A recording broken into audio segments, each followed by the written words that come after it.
On Christmas Eve, CEO Alexandra stepped into the restaurant ablaze with golden light, leading Matilda by the hand. Her 8-year-old daughter clutched a stuffed bear like a life raft. Around them, investors laughed loud enough to shake the chandeliers. But Matilda only watched their mouths move, the words meaningless shapes. Alexandra bent down to offer comfort, then was pulled away by a handshake. When she turned back, the chair beside her was empty. A man in a maintenance uniform knelt before Matilda, his hands moving slow and deliberate. Matilda suddenly laughed, a sound that stopped Alexandra's heart. Alexandra was the CEO of a tech finance conglomerate standing at a crossroads. Tonight's investment dinner would decide everything. If the deal closed, she kept control of her company. If it failed, the board would force her out. Perhaps replace her entirely. She had built this empire with steel precision, navigating boardrooms where weakness was blood in the water. But there was one vulnerability she could never quite hide.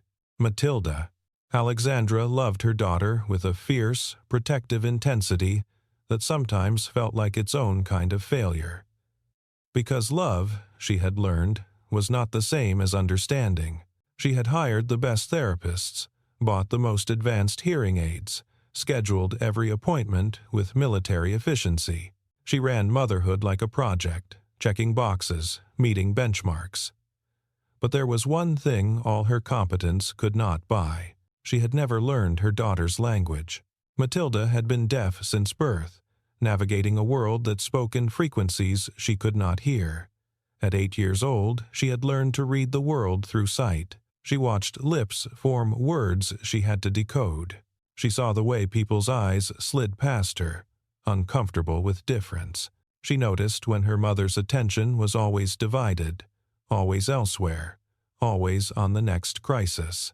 Matilda was bright, sensitive, and deeply aware that she made her mother's life complicated. In rooms full of important people, she knew she was the problem that did not fit the script.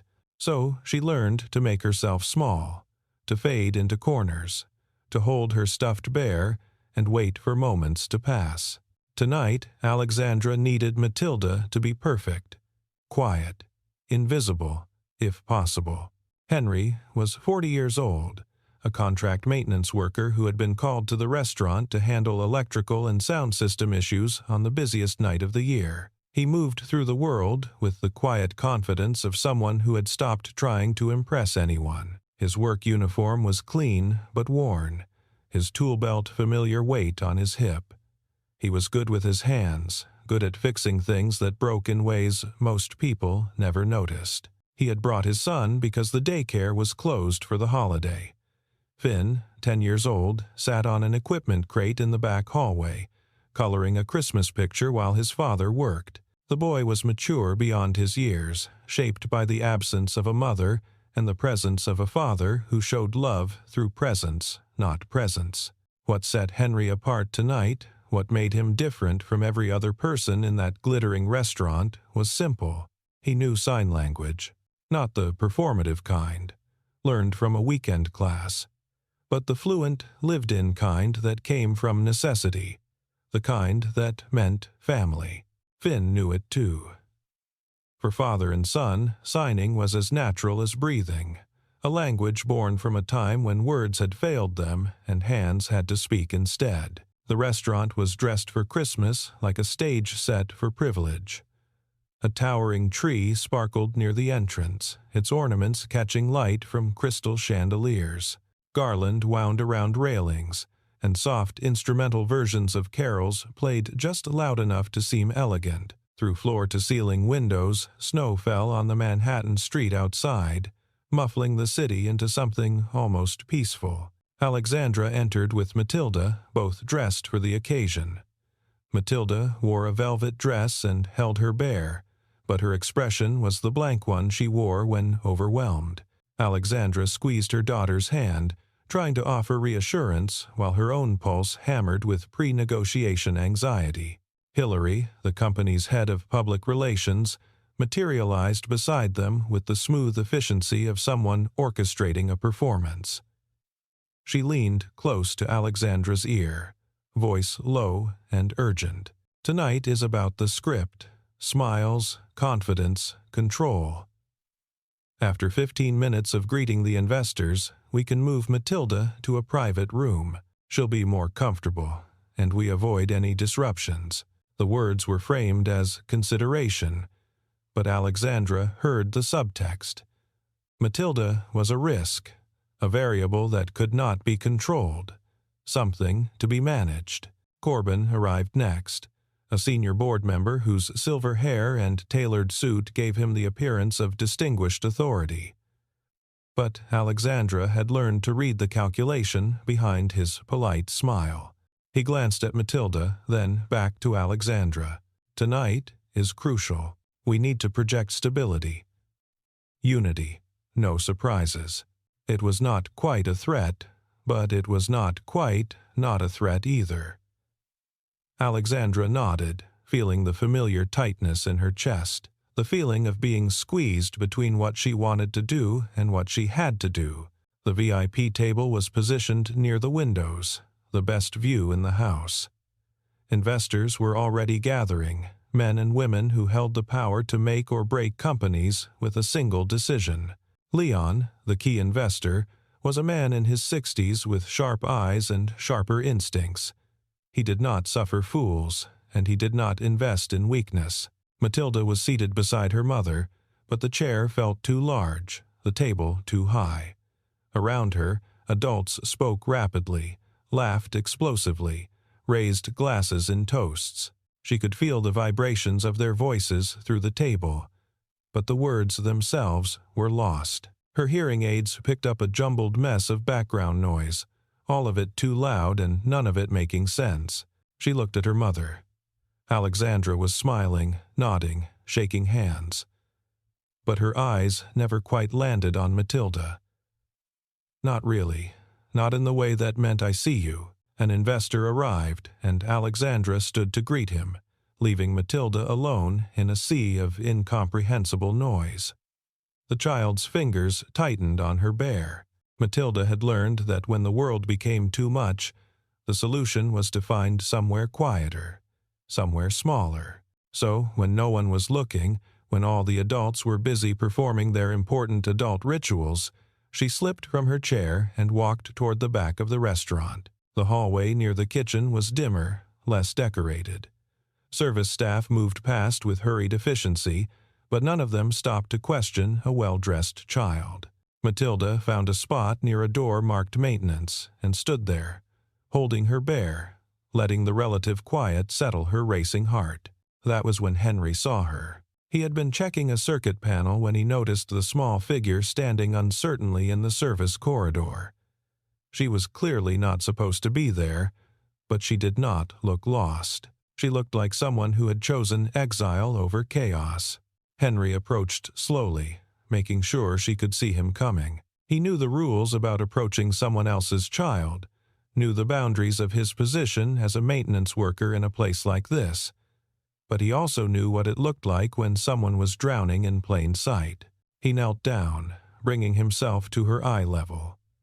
He did not speak, did not ask questions that would require her to explain herself to a stranger. Instead, he placed his hand over his heart and signed a simple greeting. "Hello?" Matilda's eyes went wide. She stared at his hands like they were a miracle. For the first time all night, someone was speaking her language. She signed back, tentative at first, her small hands fumbling through the shapes. Then, more confidently as Henry responded, his movements patient and clear. Finn noticed from his spot on the equipment crate. He hopped down and joined his father, signing to Matilda with the casual ease of a child who had never known signing to be anything but normal. He asked if she liked the Christmas tree, if she wanted candy canes. Simple questions, asked with simple kindness. Matilda laughed. It was not a loud laugh, but in the relative quiet of the hallway, it was bright and clear and unguarded. The kind of laugh that only happens when someone feels safe. Alexandra had turned back to find her daughter, and instead found her gone. Panic spiked through her professional composure. She scanned the dining room, then the entry, then finally caught sight of Matilda at the far end of a hallway. With a strange man, Alexandra walked toward them, her heels clicking on polished floors, her CEO mask firmly in place. But as she got closer, she saw something that stopped her cold. Matilda was smiling. Not the polite, careful smile she gave to cameras and strangers, but a real smile, the kind that crinkled her eyes and made her look like the child she was. And Alexandra, her mother, the person who was supposed to know her best, had no idea what they were saying. She stood just out of sight, watching her daughter communicate in a language she had never bothered to truly learn. Henry's hands moved with grace and precision, each gesture deliberate and clear. Finn signed with the rapid energy of youth, making Matilda giggle, and Alexandra realized, with a clarity that felt like breaking, that she had been so busy managing her daughter's disability that she had forgotten to meet her daughter where she was. She thought of all the boardroom negotiations she had mastered, all the complex deals she had navigated, all the people she had learned to read and predict and outmaneuver, but she could not read her own child's hands. Henry noticed Alexandra watching. He caught her eye and signed something slow and clear, instinctively knowing she would not understand. His expression was kind but honest. "She's okay, she just needed space." Alexandra guessed at the meaning from context and expression, but the not knowing gnawed at her. This was what Matilda felt all the time, she realized. This constant work of translation, of guessing, of being outside the language everyone else took for granted. Hillary appeared, pulling Alexandra by the elbow. Her voice was low and urgent. "Leon is waiting. We cannot let personal matters derail this deal. Come back to the table." For years, Alexandra had obeyed that logic. Business first, stability first, control first. But tonight, something in her resisted. "Wait," she said. Just one word. But it felt like breaking a chain. She looked back at Matilda, who was still talking with Henry and Finn, her hands animated and her expression open. This was her daughter. Not a problem to be solved, not a risk to be managed. Her daughter? The interruption came from Otis, the restaurant manager, who approached Henry with barely concealed irritation. He had been watching the interaction from a distance, worried about protocol breaches and VIP complaints. "You need to return to your work," Otis said quietly but firmly. "This is not appropriate." Henry stood slowly, his demeanor calm. The child seemed overwhelmed. "I was just making sure she was all right. That's not your job. Please go back to the maintenance area." Before Henry could respond, Corbin appeared, drawn by the commotion. His gaze swept over the scene, taking in Henry's work uniform, Matilda's presence, and Alexandra standing nearby. "Is there a problem here?" Corbin's voice was smooth, but his eyes were cold. "Why is a maintenance worker interacting with the CEO's daughter?" The question hung in the air like an accusation. Several nearby guests turned to look, sensing drama. Hillary seized the moment, whispering to Alexandra, "If anyone takes a photo, if this becomes a story, it will look terrible. A strange man with your daughter at a business dinner." Alexandra felt the vice tightening. On one side, the deal with Leon, her reputation, her control of the company. On the other, Matilda's first genuine smile all evening. She made her choice. Alexandra stepped forward, her voice clear and firm. "He was helping my daughter. I gave my permission." The statement landed like a stone in water. Corbin's eyebrows rose fractionally. Hillary looked stricken. Otis seemed uncertain whether to back down or double down. Matilda noticed the tension. Her smile faded, her hands clutching the bear tighter. Henry immediately signed to her, reassuring her that everything was fine, that she was safe. Finn moved closer to Matilda, creating a protective circle. Corbin did not let it go. Alexandra, you're turning a business dinner into an emotional scene. We're in the middle of negotiations." Alexandra met his eyes. For the first time, she saw him clearly. Not as an ally, as an opponent. "I'm aware," she said quietly. The moment hung there, unresolved, as Alexandra walked Matilda back to the table. But something had shifted. Some line had been crossed. They had barely returned to their seats when the restaurant's sound system crackled and went silent. The ambient music cut out. Lights flickered overhead. Conversations paused as people looked around, confused.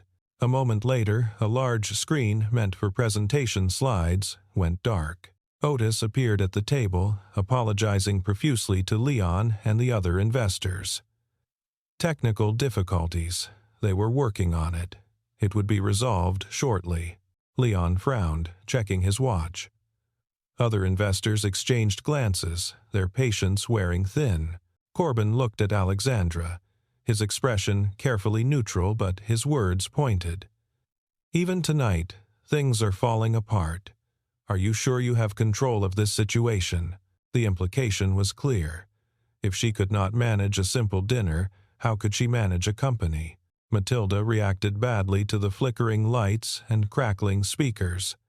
Her hearing aids picked up the electrical interference, creating a painful feedback loop. She pressed her hands over her ears, her face going pale, her breathing quick and shallow. Alexandra froze, not knowing what to do beyond pulling her daughter close. But proximity did not stop the noise, did not fix the problem. Henry was already moving. He did not ask permission from Otis or anyone else. He simply went to work, Finn trailing behind with a flashlight and work gloves. In the back utility room, Henry opened the electrical panel and immediately saw the problem. Someone had tampered with the connections. This was not wear and tear or accidental damage. Someone had deliberately loosened critical wires, just enough to cause failure under load.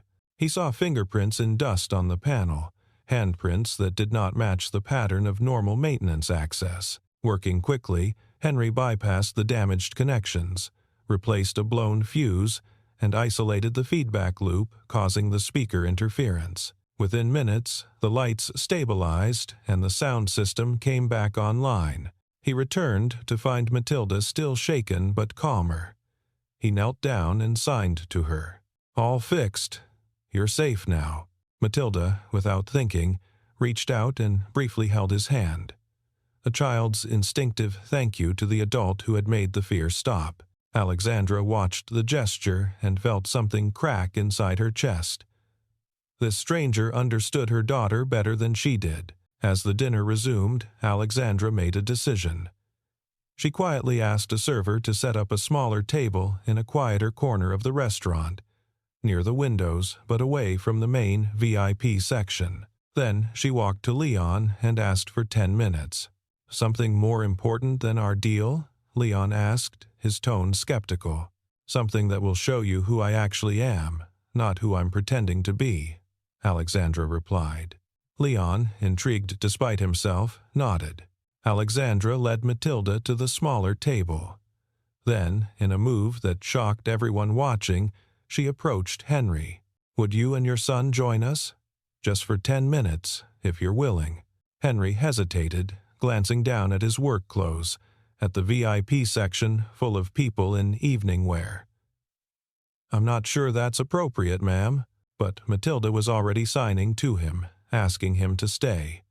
Finn was nodding enthusiastically, and Alexandra, for the first time all night, looked like she was asking for something she actually wanted, not something she had scripted. Henry agreed. The four of them sat at the small table by the window. Outside, snow continued to fall, turning the city into something softer, quieter.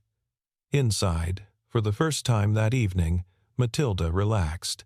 Finn started telling stories with his hands, talking about how he and his father decorated their small Christmas tree, how they made paper snowflakes and strung popcorn.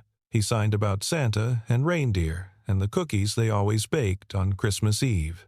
Matilda responded in sign, her movements growing more animated, more confident. She told them about her bear, about her school, about the things she loved but rarely got to share because so few people could understand. Alexandra tried to follow along, tried to join in. Her signing was clumsy, unpracticed. She made mistakes that Matilda gently corrected. At one point, Alexandra signed something backwards, and Matilda actually laughed. Not cruelly, but with the patience of a child teaching an adult. The sound of that laughter, that forgiveness, nearly broke Alexandra. Henry explained why he knew sign language. He told them about Finn's accident years ago, a fall that had damaged his hearing for months. During that time, sign language had been their only reliable way to communicate. Henry had learned it in hospital waiting rooms and from YouTube videos at 2 in the morning, desperate to reach his son across the silence that had fallen between them. There were nights, Henry said, speaking aloud while his hands moved for Matilda's benefit, when the only thing holding us together was the fact that I could tell him I loved him even if he couldn't hear it. Hands can say things that voices sometimes can't. Alexandra looked at Henry's hands, scarred and oil-stained from years of manual labor. Hands that had learned tenderness out of necessity. Hands that had built a bridge to his son when everything else had failed. Then Matilda did something small but profound.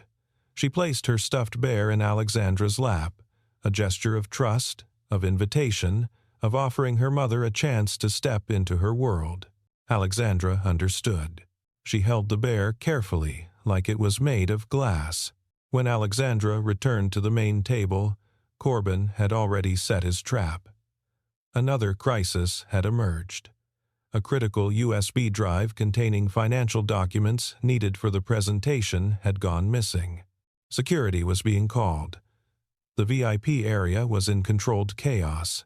Hillary, whether intentionally or not, directed suspicion toward the back areas. Someone from the maintenance crew was accessing the technical systems. Perhaps we should check if anything else went missing. Eyes turned toward the hallway where Henry had been working. George, the head of security, approached Henry with apologetic but firm professionalism. "Sir, I need to check your equipment bag. It's just protocol." Finn stepped in front of his father, protective and afraid. Matilda watched from across the room, her hands gripping the edge of the table, her breathing quickening. Alexandra stood. "Stop. He just saved this dinner. He did nothing wrong, but Leon and the other investors were watching, and the optics were terrible." George had no choice but to proceed with the check, even though it humiliated Henry in front of everyone. Otis offered apologies to the VIP guests, but the apologies themselves became an indictment, painting Henry as the problem that needed managing. Finn's eyes filled with tears.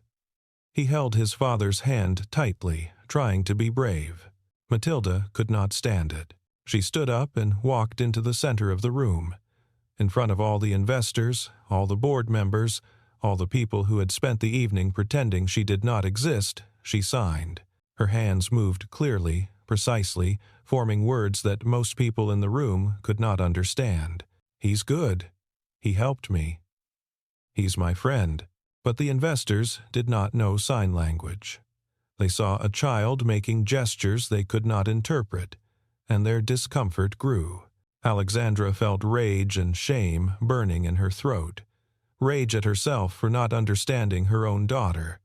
Shame that Matilda was speaking and no one could hear. She knelt beside Matilda and signed back, haltingly, imperfectly.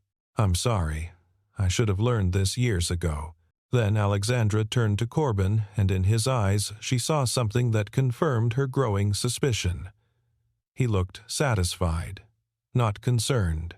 Satisfied. Henry's mind was working through the problem.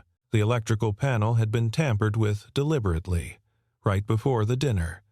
Now, a critical USB drive was missing at the exact moment when attention was focused on him. It was too coordinated, too convenient. He remembered where he had seen Corbin before. Years ago, on a construction project where Henry had been blamed for faulty wiring that turned out to be sabotage. The case had been dropped, but Henry had lost that contract, and Corbin had been there, in the background, part of the client team. Henry did not have proof, but he had instinct, and right now his instinct was screaming. Alexandra decided to take control in the only way she knew how. She stood before Leon and the assembled investors and made a declaration. If you're investing in me, you deserve to see who I am when I'm not performing. You deserve to see me make a choice. Leon raised an eyebrow. And what choice is that? To stop pretending my daughter is a problem to be hidden, to defend a good man who's being scapegoated, and to find out who's actually responsible for tonight's disruptions. It was a gamble.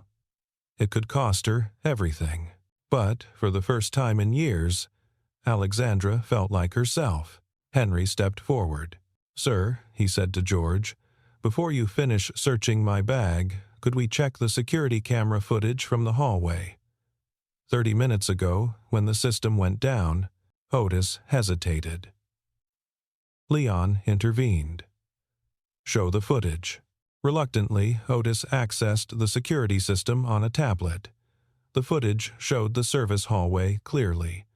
A person in a server's uniform entered the maintenance area before Henry arrived. The person's movements were furtive, deliberate. They accessed the electrical panel, made adjustments, then left. Moments later, the same person appeared near the VIP section, close to where coats and bags were stored.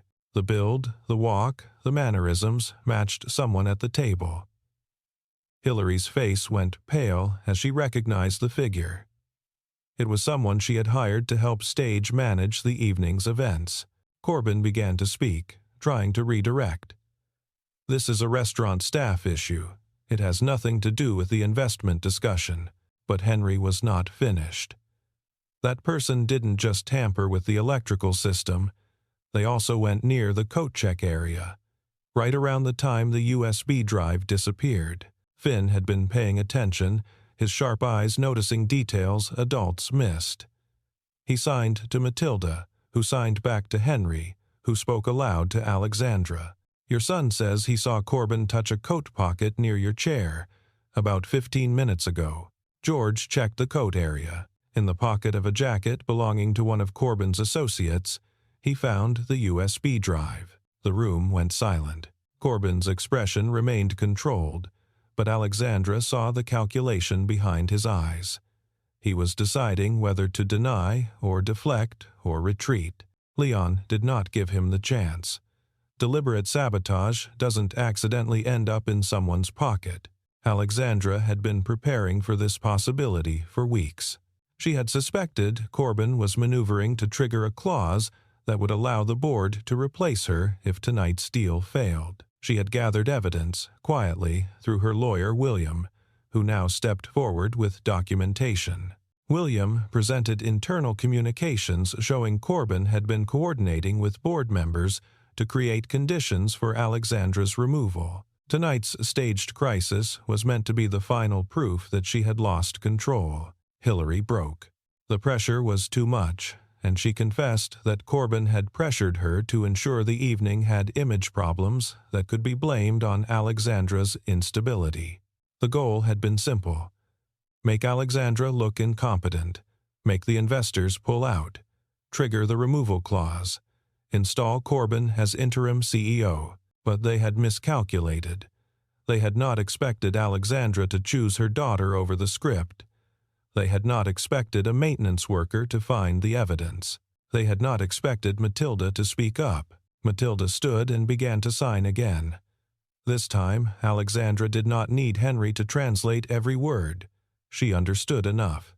"Mom, I want you to stay. I want you to see me. I'm not a secret." The words, spoken in silence, carried more weight than anything said aloud all evening. Leon watched the exchange. When Matilda finished, he nodded slowly. Not with pity. With respect. A CEO who protects her child in front of investors is someone who can't be manipulated easily, he said.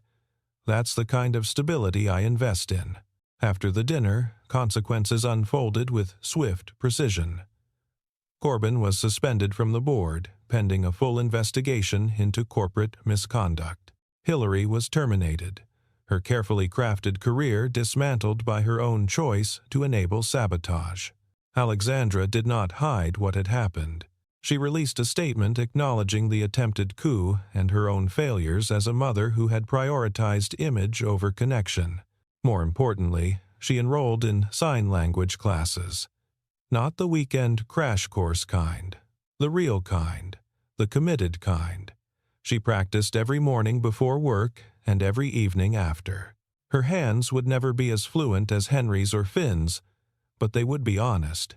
She established a foundation to support deaf and hard-of-hearing children, but she was careful not to make Matilda the face of it. Her daughter was not a mascot. She was a child.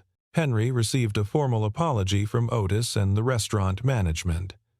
They offered him a long-term contract with better pay and flexible hours. But what mattered more to Henry was that it was not charity. It was recognition of his skill and his character.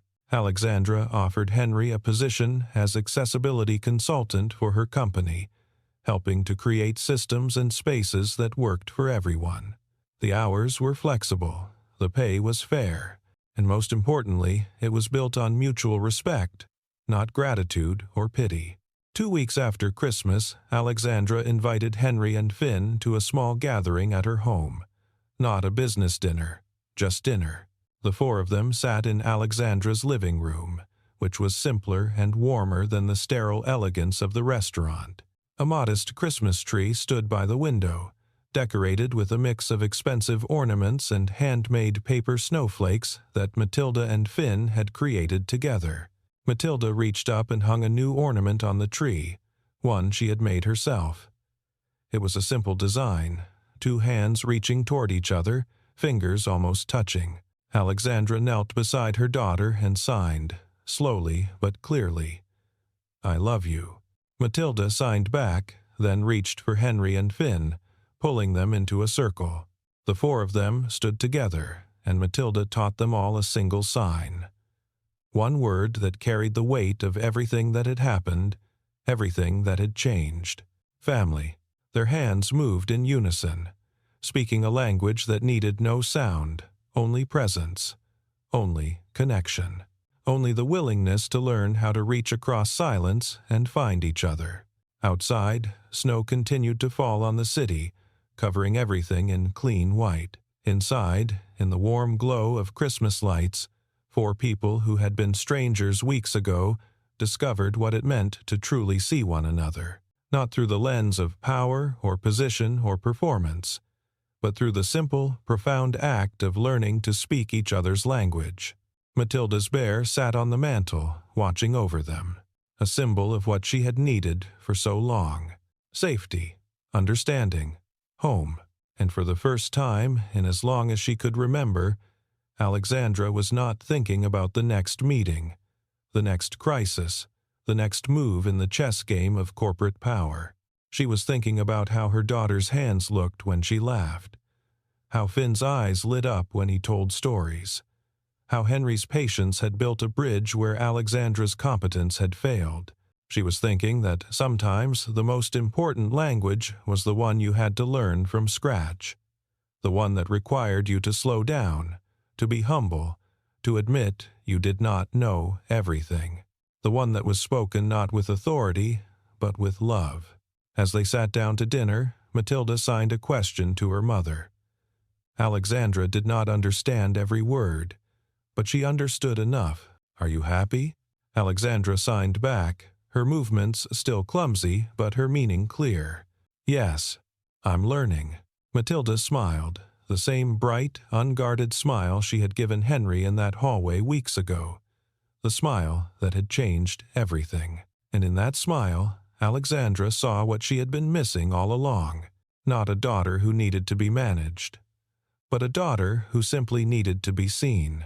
The conversation flowed in 2 languages, spoken and signed, sometimes overlapping, sometimes separate.